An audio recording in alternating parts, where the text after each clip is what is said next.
98 to 04 two-wheel drive Blazer brake swap. This is less of a how-to video and more of a why do I want to. So we'll go through everything and we'll see what's a pro and what's a con. First thing that's different is obviously this is a unitized bearing. I'm going to say this is a wash. I don't really see this as any kind of advantage over the old style bearings. This is about $200 to replace with a decent one. The old school tapered bearings in this, I could buy the bearings and races for $20 tops. Grease them every 3 years and you'll be fine. So I'm going to say that's probably a wash. As far as rotor diameter, the diameter of the Blazer rotor is probably less than ½ an inch bigger than what the stock S10 rotor is. You're really not gaining a whole lot with the rotor. It's a little better. It's definitely a thicker rotor.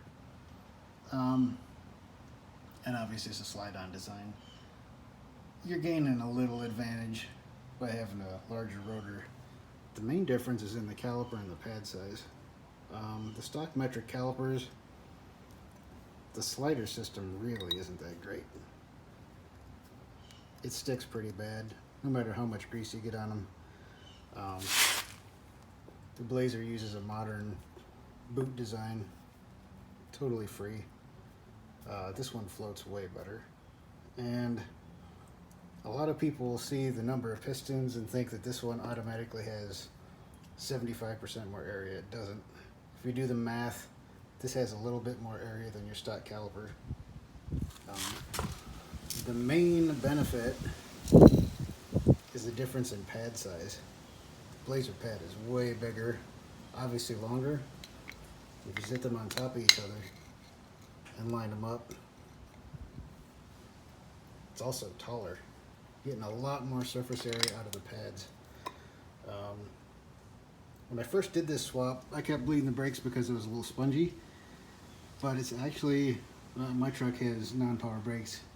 It's actually because the pedal's traveling a little further than what you're used to because you're getting a little more area here. This definitely has more braking power. This is a better system. I can stop at a stoplight and just put normal pedal pressure on the pedal. I live in Florida, so I grabbed all this stuff out of a pick apart. Tons of them to pick from, and I actually found one that just had a brake job with brand new calipers.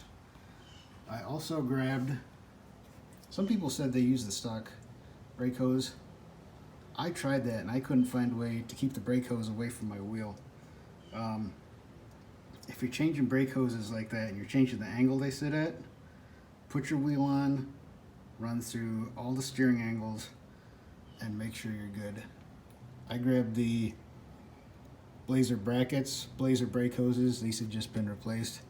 And I had to get adapters, and I kind of bent my old lines to fit into those adapters. The S10 one's pointed forward. But I think the upgrade was worth it. And I just wanted to let you guys see what the main differences are, especially in caliper size. There's a huge difference in caliper size and a huge difference in pad size. To me, that's been worth it.